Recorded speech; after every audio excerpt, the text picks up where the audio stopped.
തിരുവാലി പഞ്ചായത്തിലെ നിപ്പ ബാധയുമായി ബന്ധപ്പെട്ടുകൊണ്ട് അതിൻ്റെ പ്രതിരോധ പ്രവർത്തനത്തിലാണ് പഞ്ചായത്തിലെ ജനപ്രതിനിധികളും അതുപോലെ തന്നെ ആരോഗ്യ പ്രവർത്തകർ, ആശാപ്രവർത്തകർ, കുടുംബശ്രീ അംഗങ്ങൾ, അംഗനവാടി ടീച്ചർമാർ ഉൾപ്പെടെയുള്ള ആളുകൾ ഇന്ന് പഞ്ചായത്തിലെ 5 വാർഡുകളിൽ സർവേ പൂർത്തിയാക്കും.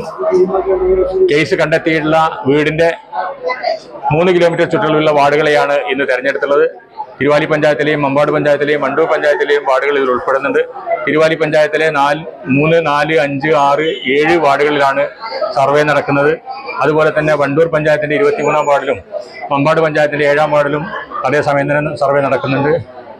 നൂറുകണക്കായ ആരോഗ്യ പ്രവർത്തകർ ഇന്ന് വിവിധ 14 PSCകളുടെ പ്രതികരിച്ച് ഇവിടെ എത്തിയിട്ടുണ്ട്. ഓരോ PSCയിൽ നിന്നും മിനിമം 10 പേര് ഇവിടെ എത്തിയിട്ടുണ്ട്. അതോടൊപ്പം തന്നെ ആരോഗ്യ പ്രവർത്തകരുണ്ട്, നമ്മുടെ പഞ്ചായത്തിലെ ആരോഗ്യ പ്രവർത്തകർ, അതുപോലെ ആശാപ്രവർത്തകർ, അംഗനവാടി ടീച്ചർമാർ ഒക്കെ അവരെ ഏരിയ പരിചയപ്പെടുത്തുന്നതിന് കൂടെ പോകുന്നുണ്ട്. എന്തായാലും 2 ദിവസം കൊണ്ട് സർവേ പൂർത്തിയാക്കാൻ കഴിയുമെന്നാണ് പ്രതീക്ഷിക്കുന്നത്. നിയന്ത്രണങ്ങളുടെ ഭാഗമായി കലക്ടർ 4, 5, 6, 7 വാർഡുകളിൽ കണ്ടെയ്ൻമെന്റ് സോണായി പ്രഖ്യാപിച്ചിട്ടുണ്ട്. അതിന്റെ ഭാഗമായിട്ട് നബിദിന ഘോഷയാത്ര ഉൾപ്പെടെയുള്ള പരിപാടികൾ ആ മേഖലയിൽ നിർത്തണമെന്ന് അഭ്യർത്ഥിച്ചിട്ടുണ്ട്, നിർത്തിയിട്ടുണ്ട്.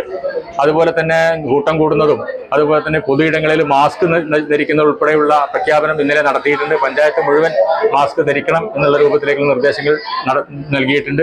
അതോടൊപ്പം തന്നെ ഭയപ്പെടേണ്ടതില്ല എന്നുള്ള ജനങ്ങളുടെ കരുതൽ പഞ്ചായത്തും ജനപ്രതിനിധികളും സർക്കാരും ഒപ്പമുണ്ട് എന്നുള്ള ഒരു സന്ദേശം നമ്മൾ നൽകിയിട്ടുണ്ട്.